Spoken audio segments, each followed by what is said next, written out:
Assalamualaikum warahmatullahi wabarakatuh. Saya Nurul Ilmadiana akan menjelaskan tentang keteladanan akhlak Abdurrahman bin Auf, keteladanan akhlak Abu Dzar Al-Ghifari, serta nilai-nilai mulia Asmaul Husna. Yang pertama, saya akan menjelaskan tentang keteladanan akhlak Abdurrahman bin Auf. Pertama, biografi Abdurrahman bin Auf.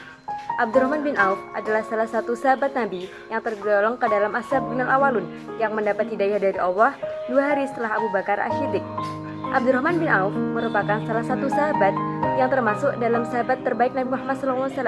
Abdurrahman bin Auf meninggal dunia pada zaman pemerintahan Utsman bin Affan pada tahun 32 Hijriah dan dalam usia 74 tahun. Selanjutnya, keteladanan Abdurrahman bin Auf.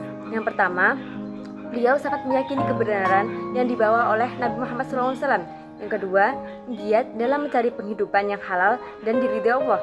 Yang ketiga, sosok yang kaya namun sangat dermawan. Selanjutnya, bisa memanajemen waktu dengan baik. Selanjutnya, sangat tabah dan teguh dengan mengimani tauhid. Yang terakhir, beliau sangat sederhana dan mau berbau dengan masyarakat kecil. Walau beliau terpandang dengan kekayaan, namun beliau tidak pernah merasa sombong.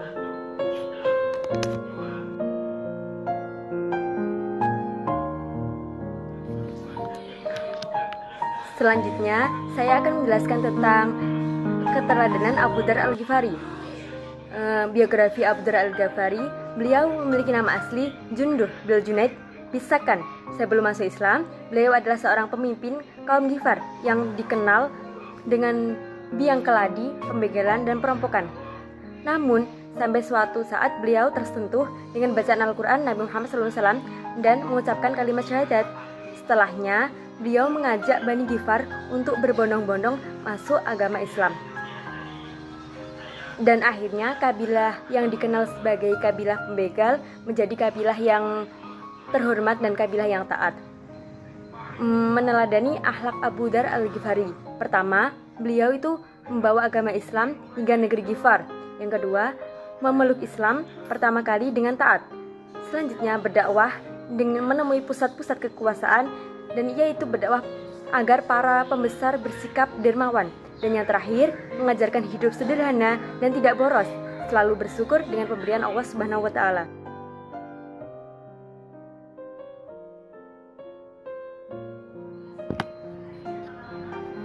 Selanjutnya, saya akan menjelaskan tentang nilai-nilai mulia Asmaul Husna.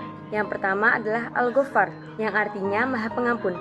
Kita dapat meneladani Allah melalui sifat Al-Ghaffar dengan cara memiliki sifat berikut, antara lain, yang pertama, senantiasa memaafkan kesalahan orang lain, dan dijelaskan di dalam hadis dari Abu Hurairah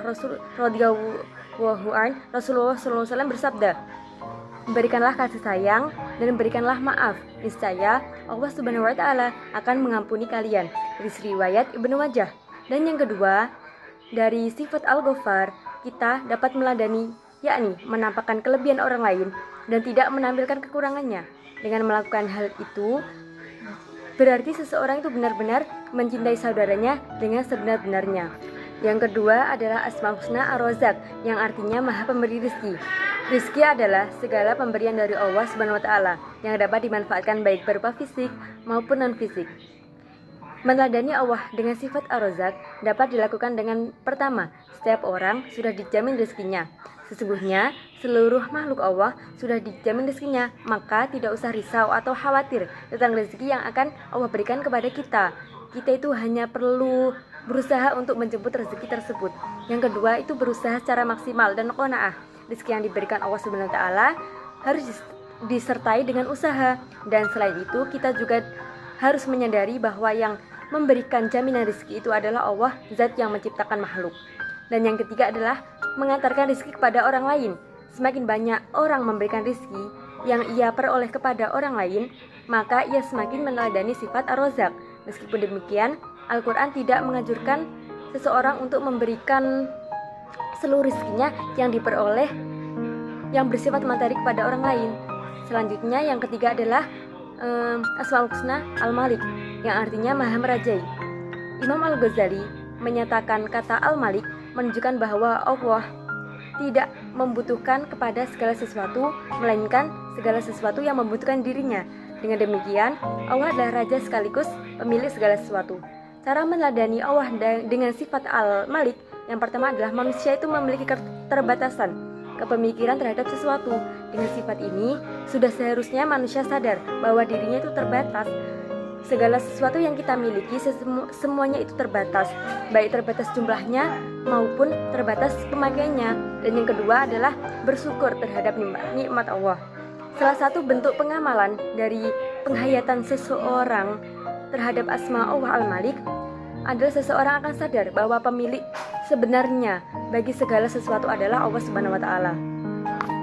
Dan yang keempat adalah Asmaul Husna Al-Hasib, yang artinya Maha Mencukupkan. Sifat ini hanya dimiliki Allah saja, karena tidak ada satu makhluk pun di dunia ini yang dapat mencukupi kebutuhan orang lain atau dirinya sendiri. Meneladani Allah dengan sifat Al-Hasib yang pertama adalah tenang dan tentram bersama Allah. Seseorang akan nyaman dan tentram dan tidak akan terganggu oleh bujuk rayu setan, dan ia juga tidak akan sedih ketika harus kehilangan sesuatu baik berupa materi atau kesempatan, karena ia yakin dirinya sudah merasa cukup dengan adanya Allah Subhanahu wa Ta'ala. Dan yang kedua adalah melakukan amal soleh semata-mata hanya karena Allah. Seseorang akan terlebih dahulu atau sepenuhnya menyadari bahwa Allah yang memberikan kecukupan. Asmaul Husna yang kelima adalah Al-Hadi, yang artinya Maha Memberi Petunjuk.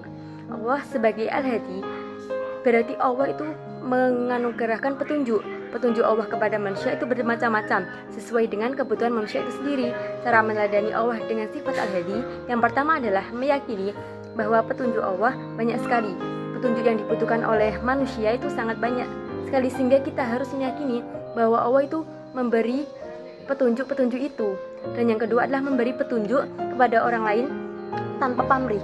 Hal ini harus dilakukan karena Allah dalam memberikan petunjuknya kepada manusia itu tanpa didasari rasa pamrih. Dengan demikian, orang yang memiliki ilmu memiliki kewajiban menyampaikan ilmunya kepada orang lain, karena sebagai petunjuk untuk membawa orang lain ke kegelapan menuju jalan yang terang benderang atau jalannya Allah. Yang keenam yaitu Asmaul Husna Al-Khaliq, yang artinya Maha Pencipta. Menurut Al-Ghazali, meskipun Al-Khaliq dan Al-Bari itu mempunyai arti pencipta, namun keduanya itu memiliki makna masing-masing. Al-Khaliq itu mewujudkan sesuatu dengan ukuran yang ditentukan, dan Al-Bari itu mewujudkan yang tidak ada menjadi ada. Cara meneladani Allah dari sifat Al-Khaliq yang pertama adalah menciptakan hal-hal baru yang lebih inovatif. Hal ini perlu dilakukan karena proses terciptanya sesuatu itu memerlukan pengetahuan dan kemampuan. Pengetahuan dan kemampuan inilah yang harus diberdayakan dalam rangka menghasilkan produk-produk yang inovatif. Dan yang kedua adalah meyakini bahwa Allah itu pencipta yang hakiki. Meskipun manusia memiliki peran dalam penciptaannya, tetapi peran hakiki tetap milik Allah Subhanahu wa Ta'ala. Dan yang terakhir adalah Asmaul Husna Al-Hakim, yang artinya bijaksana. Mayoritas ulama itu mengartikan Al-Hakim yaitu Allah sebagai zat yang memiliki hikmah. Meneladani Allah dengan sifat Al-Hakim yang pertama adalah memperdalam ilmu pengetahuan. Salah satu dari pengertian Al-Hakim adalah orang yang memiliki hikmah. Salah satu makna hikmah sendiri adalah ketika ia digunakan maka ia akan selamat. Agar selamat pasti orang memiliki jalan yang terbaik, dan jalan yang terbaik hanya bisa diperoleh oleh orang yang berilmu. Dan yang kedua adalah bertindak profesional dalam hal apapun. Seorang muslim selain harus memiliki ilmu, ia juga harus memiliki keahlian dan profesional, khususnya pada bidang-bidang tertentu, sehingga ketika ia mengukuhkan sesuatu itu tidak diragukan dan tidak dilakukan dengan coba-coba saja. Demikian presentasi atau materi yang dapat saya sampaikan. Kurang lebihnya mohon maaf. Wassalamualaikum warahmatullahi wabarakatuh.